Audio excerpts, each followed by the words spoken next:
En la entrevista con Luis Vicente León conversamos acerca de la estabilidad de la moneda, las perspectivas del mercado petrolero, la deuda externa, las posibilidades de crecimiento económico, el balance para el cierre de año, en fin, distintos puntos que reflejan el momento económico venezolano.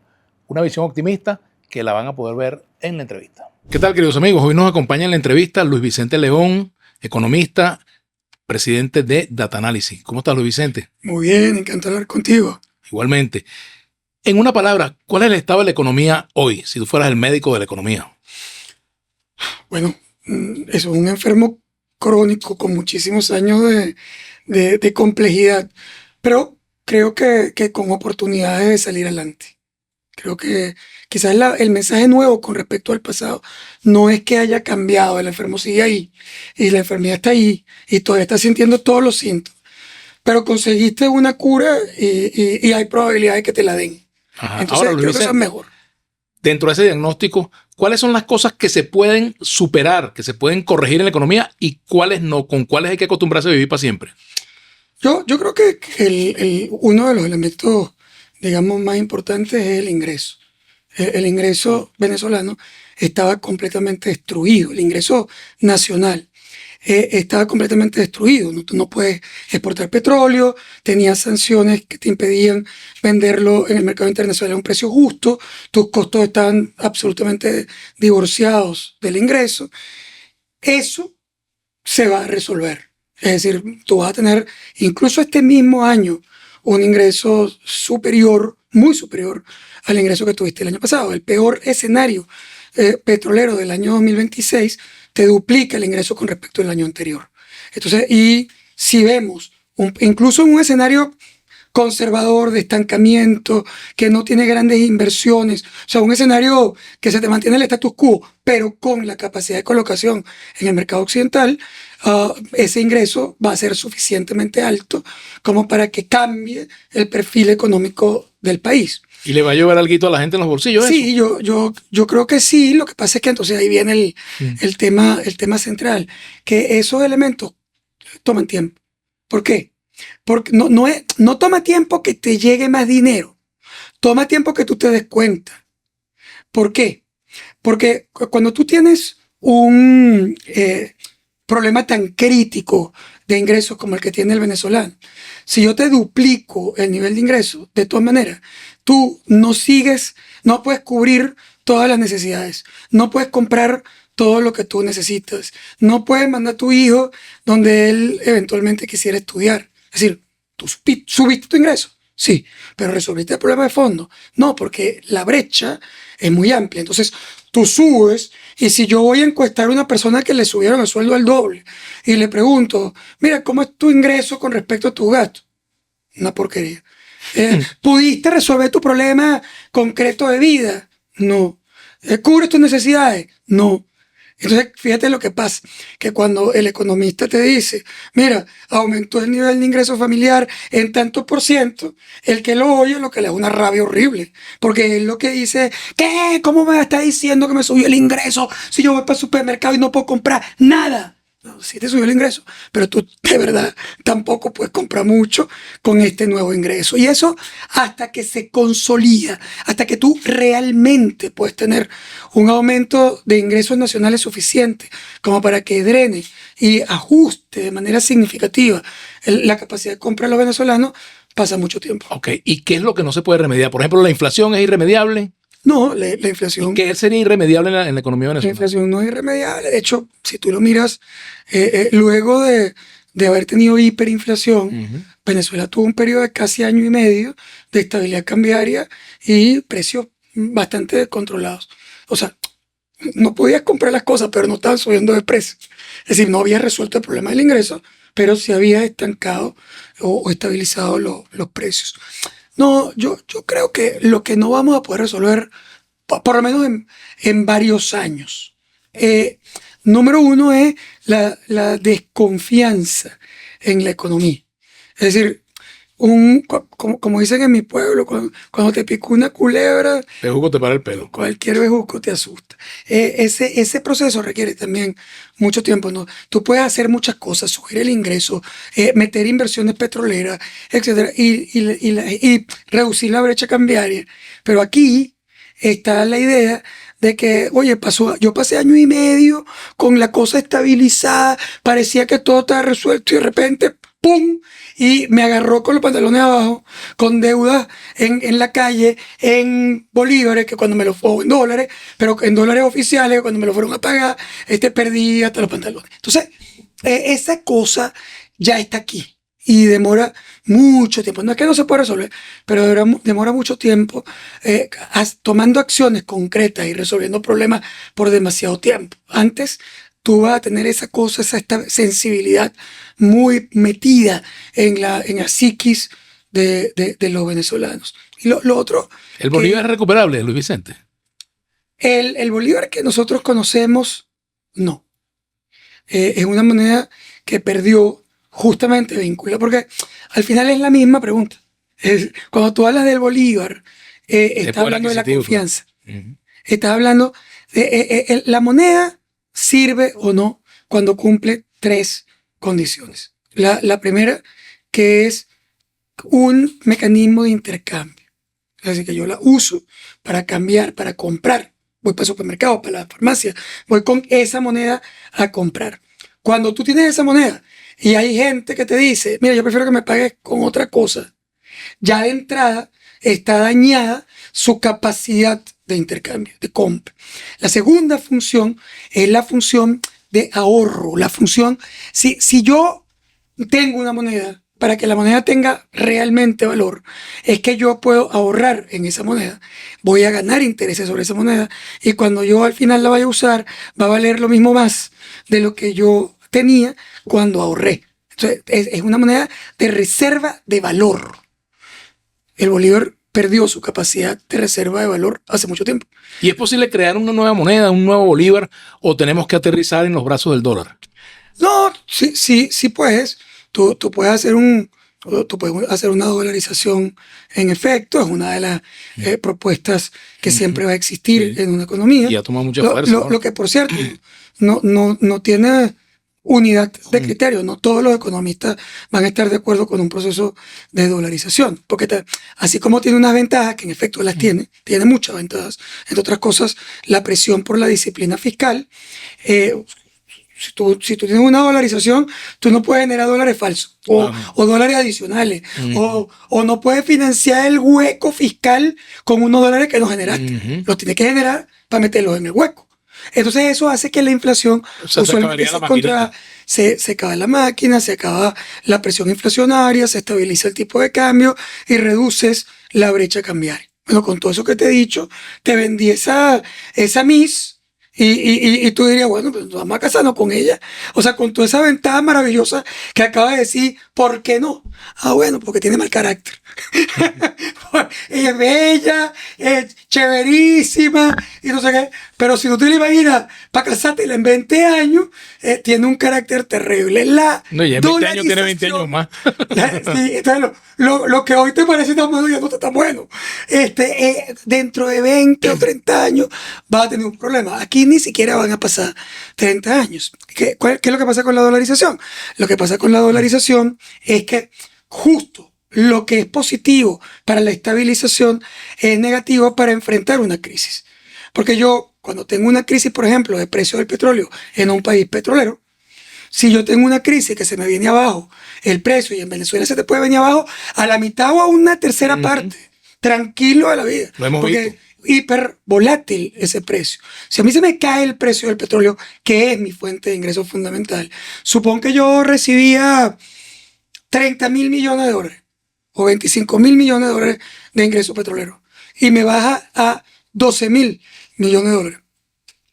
Hoy, ¿qué es lo que pasa? Que existe política monetaria y política fiscal. Yo juego en el Banco Central para tratar de esperar, comprar tiempo, buscar cómo eventualmente tomar decisiones que me permitan jugar, surfear esa crisis durante un tiempo, hasta que yo espero que se recupere el problema. Si yo tengo la economía dolarizada, eso no existe. Porque yo no puedo jugar, yo no puedo crear, no puedo tener política monetaria. Simplemente tengo 25 mil millones, pasé a 12. Ahora tengo que votar a la mitad de los empleos públicos. Tengo que reducir el gasto público a la mitad.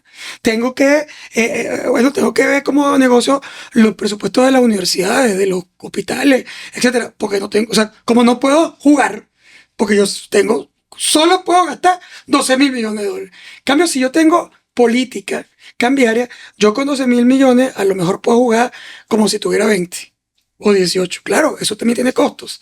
Y es que son los otros que ya hemos visto, pero tienes margen de maniobra. ¿Cómo se consolidan esas dos cosas?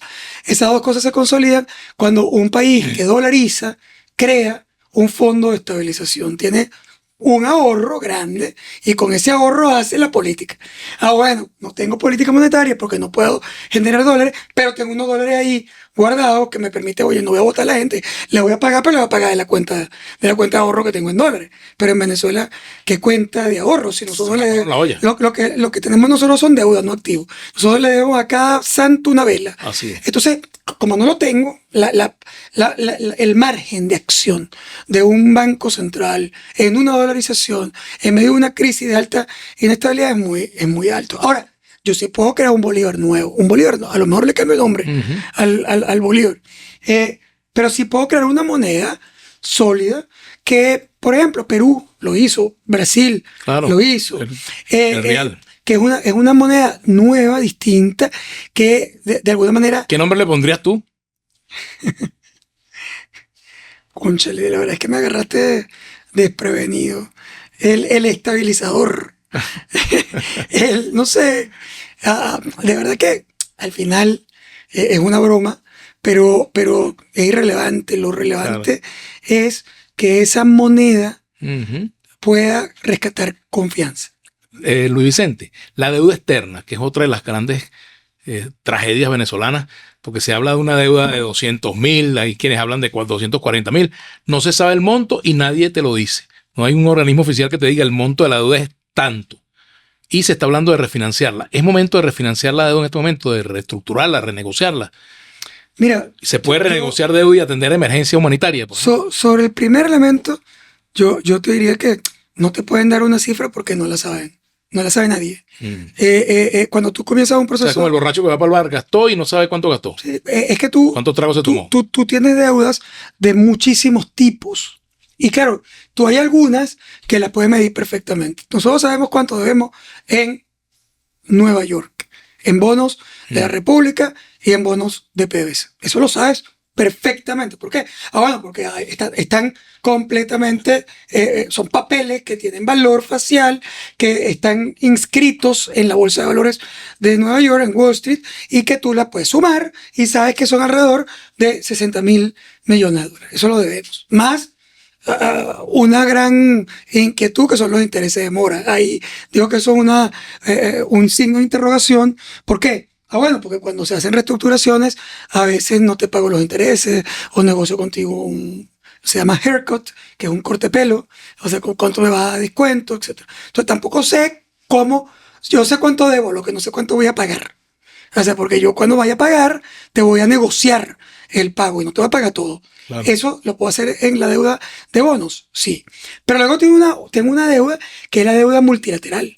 La deuda que le debo a las organizaciones multilaterales como el Banco Mundial, como el Banco Interamericano, como la Corporación Andina de Fomento, etc. Y ahí muchas de estas multilaterales no presentan toda la deuda porque no quieren agregar estrés al proceso, pero se lo debo y la voy a negociar con ellos.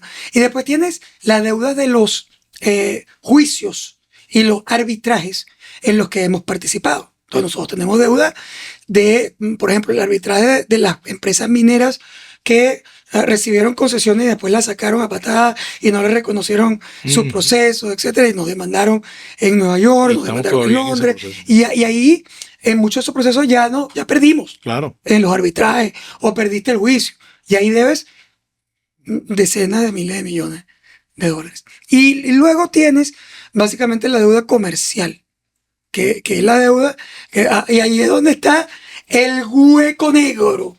O sea, eso es como entrar en la puerta 5 de Maiquetía. O sea, que te mandan para abajo y tú, bueno, cuando te mandaban, cuando estaba Maiquetía abierto, te mandaban para abajo y eso es hueco negro. Tú no sabes si ese vuelo va a salir en 1 hora, en 5 horas. O una semana. No sabes, tiene que estar mosca que no te deje el autobús, etcétera. O sea, ese es hueco negro. El hueco negro son las deudas comerciales. ¿Qué es eso? En un país como Venezuela, donde el gobierno venezolano durante años hizo lo que le dio la gana con sus proveedores. Y entonces agarraba y te decía, no, me tienes que construir esto. Y dice, bueno, pero mira, te construí esto otro y no me lo pagaste.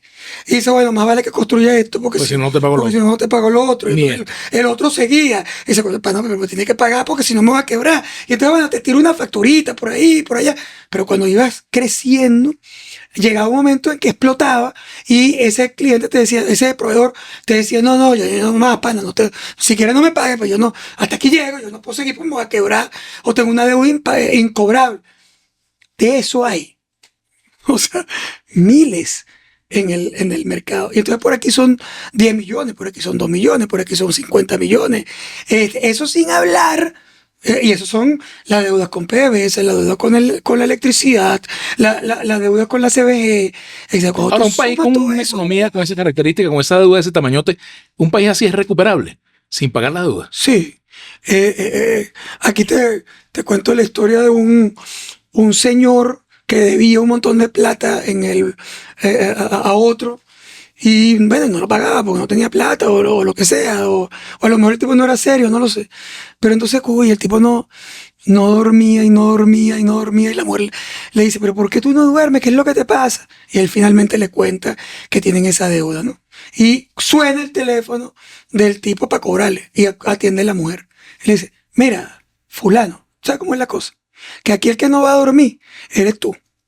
O sea, porque o sea, yo soy el que te debo, tú eres el que tienes que cobrar. Y como que no hay nada para cobrarte, te transfiero el estrés. Automáticamente te transfiero el estrés. No duermas tú. Bueno, eso es un poco lo que suele pasar cuando tú llegas a estos casos tan extremos. Cuando tú llegas a estos casos tan extremos, tampoco le conviene al acreedor, porque no te puede cobrar. Claro. Es decir, es tanto la deuda y le debe a tanta gente por tantos lados y tantas aristas que llega un momento en que te pasa lo que pasó en Irak. ¿Qué pasó en Irak? Bueno, en Irak pasó que cuando entró Estados Unidos a Irak, reunió a todos los acreedores y le dijo, mire, mijo, aquí real no hay. O sea, imposible cobrarle a usted, a pagarle a usted eso. Entonces vamos a hacer una cosa. Si usted quiere quedarse con algo, vamos a hacer un haircut que en Irak fue de 90%. Es decir, solo se pagó el 10% de la deuda. Eso no va a pasar en Venezuela, vale la pena decirlo. No vamos a llegar a eso. ¿Por qué? Porque aun cuando Venezuela tiene una deuda muy grande, como la que hemos descrito, incluso si estuviera en el nivel más alto que se ha estimado, que son 240.000 millones de dólares, o sea, incluso si estuviéramos en ese nivel, que yo creo que no lo vas a pagar, no vas a pagar 240, tienes que ver los descuentos, las negociaciones, los intercambios, porque tú no pagas la deuda externa solamente con dinero. O sea, tú empiezas a hacer negociaciones. Bueno, déjame entregarte un campo petrolero, déjame negociar contigo una mina de oro, déjame negociar contigo unos activos que tiene el gobierno venezolano que es gigante, que no usa. Entonces, bueno, ahí empiezas a reducir básicamente la deuda. Pero el elemento central es que si tú eres capaz, y ahí está el secreto, si tú eres capaz de realmente convencer a los inversionistas petroleros de que hay una oportunidad de negocio en Venezuela y de incrementar de manera significativa el nivel de producción e ingreso petrolero venezolano, y es perfectamente posible si lo haces bien, es decir, si tienes contratos bien atractivos, si entiendes que vas a tener que sacrificar ingresos para generar aumento de inversión, etc. O sea, si tú haces tu trabajo de manera moderna, Venezuela es el país con mayor capacidad de expansión económica prácticamente del mundo hoy. Es decir, no hay en ninguna parte del mundo un país que tenga una capacidad de crecimiento como la que tiene Venezuela. ¿Por qué? No porque hemos hecho un trabajo espectacular, sino justamente por todo lo contrario. Es decir, este es un chamo inteligentísimo, pero hipervago. ¿Quién tiene la mayor capacidad de crecimiento? ¿Un tipo muy responsable, pero medianamente inteligente? ¿O un bicho inteligentísimo, irresponsable? Es decir, probablemente el irresponsable tiene la mayor capacidad de crecimiento si se responsabiliza. Es decir, esa es la variable. Pero la capacidad de crecimiento es gigante. Porque él lo que no entiende es que con unos ajustes muy especiales, pero completamente posibles, la capacidad de reventar es gigante. Todo el mundo petrolero habla de Guyana, por ejemplo. Y tú vas a revisar todos los debates sobre el crecimiento, sobre la capacidad de generación de ingresos, etc. Y todos te van a conducir a Guyana. Guyana es la propina de la producción petrolera potencial de Venezuela. La propina. Es decir, es un pedacito que, por cierto, parte de él es venezolano. O sea, el pedacito nuestro y el de ellos sumado es la propina de la capacidad de producción venezolana. Entonces, mira el gap que tú tienes, porque no es que tú vienes de una industria petrolera mal administrada, que también probablemente lo era. Es decir, no, es que tú vienes de una industria petrolera mal administrada, cerrada por sanciones. Entonces, si tú abres las sanciones y administras moderadamente bien, la capacidad de expansión de ese país es brutal. Y para ponerte un número concreto, concretísimo, Venezuela produjo, con todos sus problemas, sin sanción, llegó a producir 3,5 millones de barriles. Y hoy estamos produciendo 1,200,000. 3,5 millones de barriles en un país complicadísimo de todas maneras, sin inversiones severas del mercado internacional. O sea, en el escenario, digamos, más conservador, 2 millones de barriles es recontra archi posible para Venezuela. No está hablando de una cosa atómica, loca, que tiene que cambiarle la cabeza. No, llegaste a producir 3,5 millones.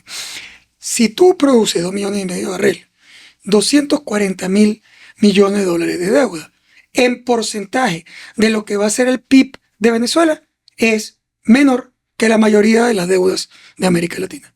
Bueno, Luis Vicente, te agradezco mucho esta conversación porque además nos deja con mucho optimismo, ¿no? Sí, yo creo que más que, digamos, no es el optimismo ese artificial que la maestra de tercer grado, diciéndole al chamo que este es el país mejor del mundo porque tiene las playas y desierto y sierras nevadas y playas maravillosas. Mire, pana, o sea, la Sierra Nevada está derritiendo, las playas hay en todo el mundo, los médanos son chiquiticos, o sea, nosotros tenemos un país bellísimo, sí, pero eso no te resuelve el problema. El problema lo resuelve los venezolanos. O sea, que van a tener que trabajar y crear para poder generar confianza, producción. Lo interesante hoy, a diferencia del pasado, es que no nos queda más remedio. Nosotros éramos hijos de ricos y el rico se quebró. Entonces, no tenemos más alternativa que trabajar, echarle pierna al asunto para poder rescatar el país. Y yo creo que lo vamos a hacer. Gracias, Luis Vicente León. Gracias a ustedes, queridos amigos, por habernos acompañado en la entrevista y que así sea.